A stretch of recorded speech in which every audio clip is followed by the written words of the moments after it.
ପାହାଡ଼ ଉପରେ ମଦନପୁର ନାଁରେ ଗୋଟିଏ ଗାଁ ଥିଲା। ଗାଁରୁ ପ୍ରତିଦିନ ଗୋଟେ ଗୋଟେ ଛୋଟ ପିଲା ଗାୟବ ହେବାକୁ ଲାଗିଲେ, ଯାହାର କି ଖୋଜ ଖବର କେହି ପାଉନଥିଲେ। ସେହି ଗାଁରେ ରାଜୁ ନାମରେ ଗୋଟିଏ ଛୋଟ ପିଲାଟିଏ ରହୁଥିଲା। ରାଜୁ ପିଲାଦିନୁ ବହୁତ ଦୁଷ୍ଟ ଥିଲା। ଦିନେ ରାତିରେ ରାଜୁ ଘରେ ଚିକେନ ଖାଇବା ପାଇଁ ବହୁତ ଜିଦି କଲା ଓ ଘରେ ବାଡ଼ିଆ ପିଟା ବି ଆରମ୍ଭ କରିଦେଲା। ଏଥିରେ ରାଜୁର ମା ରାଗି ଯାଇ ତାକୁ ବାଡ଼େଇବାକୁ ଲାଗିଲା। ଆଉ ରାଜୁ ଆହୁରି ଜୋରରେ ରାଗିଗଲା। ରାଜୁ ରାଗି ଯାଇ ଗାଁ ପାଖ ଜଙ୍ଗଲ ଭିତରକୁ ଦୌଡ଼ି ପଳାଇଲା। ଜଙ୍ଗଲ ଭିତରେ କିଛି ବାଟ ଚାଲିବା ପରେ ରାଜୁର ନଜର ଜଙ୍ଗଲ ଭିତରେ ଥିବା ଏକ କୁଡ଼ିଆ ଉପରେ ପଡ଼ିଲା।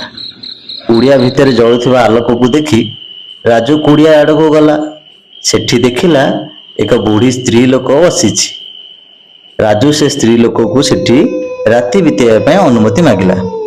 ବୁଢ଼ୀ ଲୋକଟି ରାଜୁକୁ ଘର ଭିତରକୁ ଆସିବାକୁ କହିଲା। ରାଜୁ ଯେମିତି ଘର ଭିତରକୁ ଯାଇଛି, କୁଡ଼ିଆର କବାଟଟି ଆପେ ଆପେ ବନ୍ଦ ହେଇଗଲା। ରାଜୁ ଟିକେ ଡରିଗଲା। ଆଉ ରାଜୁ କୁଡ଼ିଆ ଭିତରେ ଯାହା ଦେଖିଲା, ତା ପାଦ ତଳୁ ମାଟି ଖସିଗଲା।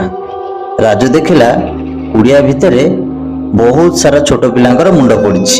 ସେ ସ୍ତ୍ରୀ ଲୋକଟିର ପାଦ ନାହିଁ, ଆଉ ତା ହାତରେ ବହୁତ ବଡ଼ ବଡ଼ ନଖ, ଆଉ ତା ଦାନ୍ତ ଗୁଡ଼ିକ ବି ବହୁତ ବଡ଼ ବଡ଼, ଆଉ ତା ଆଖିରେ ନିଆଁ ଜଳୁଥିଲା। ଆଉ ରାଜୁ ସେଇଠି ବୁଝିଗଲା, ଇଏ ହେଉଛି ସେହି ପିଲା ଚୋରଣୀ ଡାହାଣୀ ରାଣୀ। ଏସବୁ ଦେଖି ରାଜୁର ହୋସ ଉଡ଼ିଗଲା। ଯେମିତି ରାଜୁର ହୋସ ଚାଲି ଯାଇଛି, ଡାହାଣୀଟି ରାଜୁକୁ ମାରିବା ପାଇଁ ବସିଲା। ଠିକ୍ ସେହି ସମୟରେ ଗାଁ ଲୋକ ଆସି ସେଠି ପହଞ୍ଚିଗଲେ ଏବଂ ଡାହାଣୀକୁ ମାରିବାକୁ ଲାଗିଲେ ଓ ରାଜୁକୁ ବଞ୍ଚେଇ ଦେଲେ।